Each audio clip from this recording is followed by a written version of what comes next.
السلام علیکم، کیسے ہیں آپ سب؟ امید ہے آپ سب خیریت سے ہوں گے۔ آج آواز تو ساتھ نہیں دے رہی تھی، لیکن آپ کے لیے ویڈیو بنانی تھی، اس لیے اگر گلے کی خرابی کی وجہ سے آواز میں کمی محسوس ہو رہی ہو تو اس کے لیے معذرت چاہتی ہوں۔ کبھی آپ کے ساتھ ایسا ہوا ہے کہ پورا گھر اپنوں سے بھرا ہوا ہو، سب ہنس بول رہے ہوں، لیکن آپ کے اندر ایک عجیب سی خاموشی اور گھبراہٹ ہو؟ کبھی ایسے ہوا ہے کہ سسٹر رات کو تھک کر جب آپ لیٹتی ہیں تو جسم تو تھکا ہوا ہوتا ہے اور ذہن بھی نہیں سونے دیتا، پرانی یادیں، کوئی ایسی باتیں جس کی وجہ سے کبھی آپ کو بہت تکلیف پہنچی ہو، اس بات کی تکلیف آپ کو اندر ہی اندر کھا رہی ہو۔ اگر آپ واقعی اسی ذہنی قید سے آزاد ہونا چاہتی ہیں تو آج صرف یہ 3 فیصلے کریں، انشاءاللہ آپ کو یہ فیصلہ بہت اچھا بدلاؤ دیں گے۔ پہلا پوائنٹ، لوگوں کو خوش کرنا چھوڑ دیں۔ سسٹر، پہلا فیصلہ آپ نے یہ کرنا ہے کہ سب کو خوش کرنا چھوڑ دیں۔ سسٹر، اکثر ہم عورتیں پورا دن، پوری زندگی صرف ایک کوشش میں گزار جاتے ہیں کہ کوئی ہم سے ناراض نہ ہو، ساس کو برا نہ لگ جائے، کچھ نندوں کی باتوں کو نظر انداز کر دیتے ہیں کہ کہیں گھر کا ماحول نہ خراب ہو جائے، شوہر کے غصے کو خاموشی سے سہ جاتے ہیں کہ کہیں وہ نہ دور ہو جائے ہم سے۔ اگر میں آپ کو ایک مثال دوں کہ آپ کے ہاتھ میں ایک موم بتی ہے، آپ اس سے دوسروں کے گھر تو روشن کر رہی ہیں، لیکن وہ موم بتی خود پگھل کر ختم ہو رہی ہے۔ جب آپ سسٹر خود کو اتنا زیادہ سستا کر دیں گی، اپنی خواہشات کا گلا گھونٹ کر ان سب کو خوش کرنے کے پیچھے، تو کیا یہ سب لوگ آپ کی قربانی کو مانیں گے؟ وہ صرف یہی کہیں گے نہ، اس کا تو کام ہی یہی تھا۔ سسٹر، جب ہم کچن میں کھڑی ہو کر سب کے لیے کھانا بنا رہی ہوتی ہیں، لیکن اگر ہم سے نمک ذرا کم یا زیادہ ہو جاتا ہے تو کوئی یہ نہیں دیکھے گا کہ آپ کے ماتھے پر پسینہ کتنا تھا، سب کو صرف اس نمک کی کمی نظر آ رہی ہوگی۔ جب ایسا ہوتا ہے نا سسٹر، تو ہم سٹریس میں چلے جاتے ہیں، جہاں ہماری بس ہمیں اپنی ویلیو کم ہونا محسوس ہوتا ہے، کہ بس ہمیں احساس کمتری میں ہم چلے جاتے ہیں۔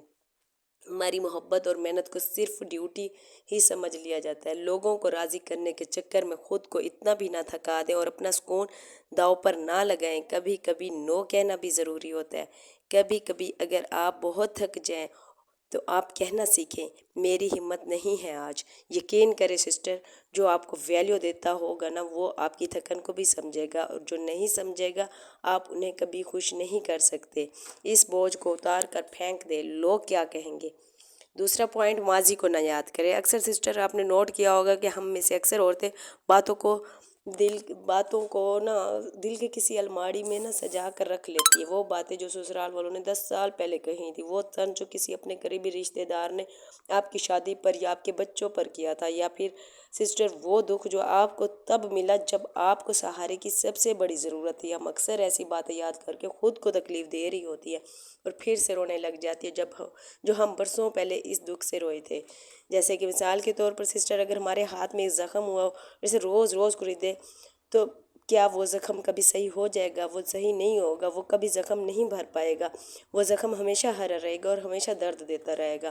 اسی طرح سسٹر، پرانی یادوں اور تکلیفوں کو یاد ہی نہ کریں، وہی اچھا ہے ہمارے لیے۔ سب سے پہلے آج یہ فیصلہ کریں، یہ جو ہو گیا سو ہو گیا، وہ اللہ کی مرضی تھی۔ ان لوگوں کو معاف کر دے۔ جانتے ہو یہ بہت مشکل کام ہے، جو ہمیں تکلیف دیں ان کو معاف کرنا کوئی آسان کام نہیں ہوتا، لیکن اگر آپ معاف کر دیں گی نا تو دل سے بوجھ کم ہو جائے گا۔ تیسرا اور آخری فیصلہ سسٹر یہ کریں کہ آج سے خود کو اہمیت دیں۔ دن بھر میں صرف 10 منٹ وہ کام کریں جو آپ کو خوشی دے، چاہے وہ جائے نماز پر بیٹھ کر اللہ سے باتیں کرنا ہو، یا اپنی پسند کی چائے پینا ہو، یا پھر سکن کیئر کر کے آپ کو اچھا لگتا ہو وہ کریں، لیکن آپ نے کرنا ضرور ہے، اپنے لیے 10 منٹ نکالنا ضرور ہے۔ آپ صرف ایک باورچی، ایک کام کرنے والی مشین نہیں ہے سسٹر، آپ کے بھی جذبات ہیں، آپ کی بھی مسکراہٹ ہے، اس گھر کی بنیاد ہے۔ تو آپ خوش رہیں گی اور آپ کے گھر کا ماحول پرسکون ہوگا، تو آپ خوش رہیں گی تو آپ کے بچے بھی خوش رہیں گے نا۔ آج ہی ان باتوں پر عمل کریں، کیونکہ یہ دنیا، یہ رشتے، یہ کبھی وہ مقام نہیں دیں گے جس کی آپ حقدار ہیں۔ یہ 3 فیصلے آج ہی کر کے دیکھیں سسٹر، آپ جو بس اللہ کے حکم سے نا، جو بھی آپ کا سٹریس ہے نا، وہ برف کی طرح پگھل جائے گا۔ اور ہاں سسٹر، اگر آپ چاہتی ہیں کہ ہم اسی طرح ایک دوسرے کا ہاتھ تھامے زندگی کی ان الجھنوں کو سلجھاتے رہیں تو اس چینل کا حصہ ضرور بن جائے۔ ہم مل کر اپنی زندگیوں کو بدلیں گے، یہ میرا وعدہ ہے آپ سے۔ اگر کوئی بھی بات اچھی لگی ہو تو کمنٹس میں ضرور بتائیے گا۔ ملتے ہیں نیکسٹ ولاگ میں۔ اللہ حافظ۔